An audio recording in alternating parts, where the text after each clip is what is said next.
আমি নাপিতগিরি করছি না, আমি চুল কাটছি না, আমি কি করছি সেটা নিয়ে তো আপনি সমালোচনা করলে তো আপনি কোনো অ্যামাউন্ট পাইতেছেন না।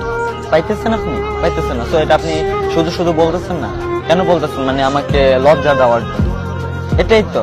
তো আপনার ওই বিবেকটা নাই, তার জন্যই আপনি এই কথাটা বলছেন। ওই শিক্ষাটা আপনার পরিবার থেকে আপনাকে দেয় নাই, তার জন্যই আপনি আমাকে নাপিত বলছেন, নইলে আপনি আমাকে অপু বা ইয়াসিনে বলছেন।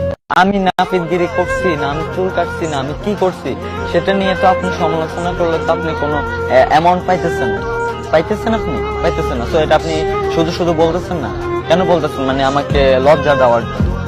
এটাই তো। তো আপনার ওই বিবেকটা নাই, তার জন্যই আপনি এই কথাটা বলছেন।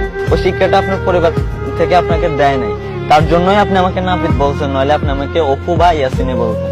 আমি নাপিতগিরি করছি না, আমি চুল কাটছি না, আমি কি করছি সেটা নিয়ে তো আপনি সমালোচনা করলে তো আপনি কোনো অ্যামাউন্ট পাইতেছেন না। পাইতেছেন না। তো এটা আপনি শুধু শুধু বলতেছেন না, কেন বলতেছেন? মানে আমাকে লজ্জা দেওয়ার জন্য। এটাই তো। তো আপনার ওই বিবেকটা নাই, তার জন্যই আপনি এই কথাটা বলছেন। ওই শিক্ষাটা আপনার পরিবার থেকে আপনাকে দেয় নাই, তার জন্যই আপনি আমাকে নাপিত বলছেন, নইলে আপনি আমাকে অপু বা ইয়াসিনে বলছেন।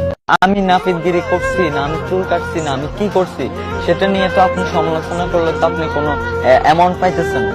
পাইতেছেন না। তো এটা আপনি শুধু শুধু বলতেছেন না, কেন বলতেছেন? মানে আমাকে লজ্জা দেওয়ার জন্য। এটাই তো। তো আপনার ওই বিবেকটা নাই, তার জন্যই আপনি এই কথাটা বলছেন। ওই শিক্ষাটা আপনার পরিবার থেকে আপনাকে দেয় নাই, তার জন্যই আপনি আমাকে নাপিত বলছেন, নইলে আপনি আমাকে অপু বা ইয়াসিনে বলছেন। আমি